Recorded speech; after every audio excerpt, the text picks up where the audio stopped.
दिनै मार्च दाननि 8 अक्ट' मंगलबार बाराय फुंबिलिनि बयनिसिमबो केके लाइभ कालेक्सन बड' निउजनिफ्राय अननाय सिबिनाय गाहाम हामलायनाय जासिहरनाय थाबाय। गिबि रादाबाव दङ रुस आरो इउक्रेनजों जानाय दावहानि गेजेराव सानै सेनाफ्रा मोजां मोनलायनानै गोथार जुलि जायो। बे जानाय जाथाया बिमायनो बाखनायथाव। मैया राहुल गान्धी नेशनेल कंग्रेस लिडार बिथांनि टुइटार एकाउन्टआव 2 crore जानायखौ नुनानै सासे मानसिया बिथांनि टुइटार एकाउन्टखौ बन्द खालामनांगौ होननाया ससियेल मिडियायाव गोसारो आरो बिथांनि फलोवार्सफोरा बिथांखौ सोंखारिदों। बेबायदि खालामनाया गाहाम जायाखै होननानै बिमायनो दुखु मोननाय फोरमायदों। मेट्रिक आरो हाइ माद्रासा एग्जामखौ फोसावबाय।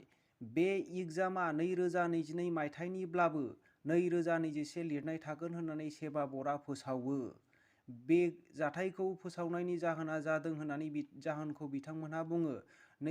गोबां कभिड-19 नि गेजेरजों गोबां आयेननि खामानिखौनो मावनो मोनाखै, जायनि जाहोनाव जोङो 2021 नि एग्जामनि नियमफोरखौ 2022 मायथाइयाव खुंनाय जादों।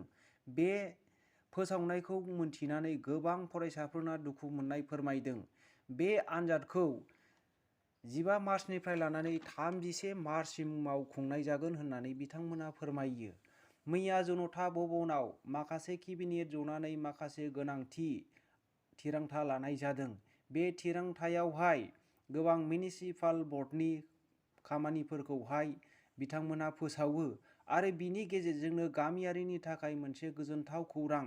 गामियाव थानाय मानसिफोरा सोरबा बिल्डिं खालामनो गोसो जादोंब्ला जेबो गनायथि लानांगौ गैया होननानै बिथांमोनहा केबिनेटनि गेजेरजों फोरमायथियो। मैया मोनबा रायजोआव जानाय भटआ जोबनानै थांबाय। फारियै उत्तर प्रदेश, पान्जाब, उत्तराखन्ड, गवा आरो मणिपुराव जाबाय।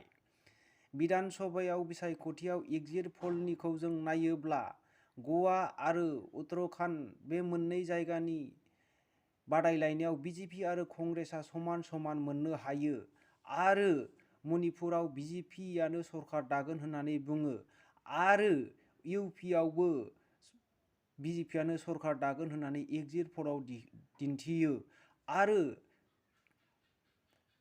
पान्जाबाव आम आदमी पार्टीआ सरकार दागोन होननानै एग्जिट पलआव दिन्थिनायखौ जों नुनो मोनो। रिजाल्टखौ जोङो 10 मार्चआव मोनफुंनो हागोन। मोनसे हौवा माहारिफोरनि थाखाय लाजिनांथाव आरो हिन्जाव माहारिफोरनि थाखाय मोनसे बाखनायथाव खौरांखौ जोङो मिथिनो मोनो।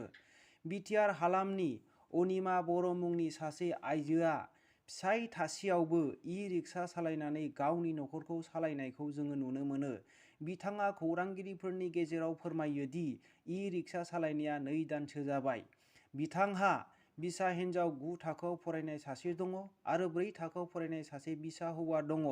बिथाङा नखर सालायनायाव गोबां उसुबिदायाव गोग्लैनायनि जाहोनाव बिथाङा हा बन्दक लानानै फाइनान्सआव इ-रिक्साखौ बायनाय जादों होननानै खौरांगिरिनि गेजेरजों फोरमायो आरो बुंबावोदि बिथाङा सरकारनिफ्रायबो जेबो अनसुंथाइ मोनाखै होननानै खौरांगिरिनि गेजेरजों बेबायदि बिथाङा रोखायै फोरमायथियो।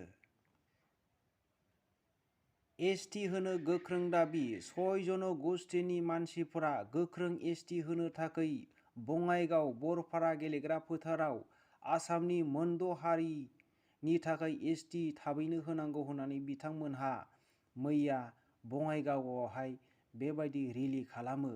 आखाइ आखाइ बेनार लानानै बिथांमोनहा हस्रिखाव बुङो एसटि मोनाब्ला जों जिराया भारत सरकार हाय हाय आसाम सरकार हाय होननानै बिथांमोनहा बुङो। कच राजबंशीजों लोगोसे 6था हारिनो थाबैनो एसटि होनांगौ होननानै बुङो बिथांमोनहा। होआब्ला बेबायदिनो गोख्रोंनिफ्राय गोख्रोंसिन बिथांमोनहा जांख्रिलांबाय थागोन होननानै खौरांगिरिफोरनि गेजेरजों बिथांमोनहा बुंथियो। दिनैनि रादाबा एसेनोसै। बयनिसिमबो खौरांखौ जोबनायसिम नायनायनि थाखाय साबायखर थाबाय। गोजोन्थों।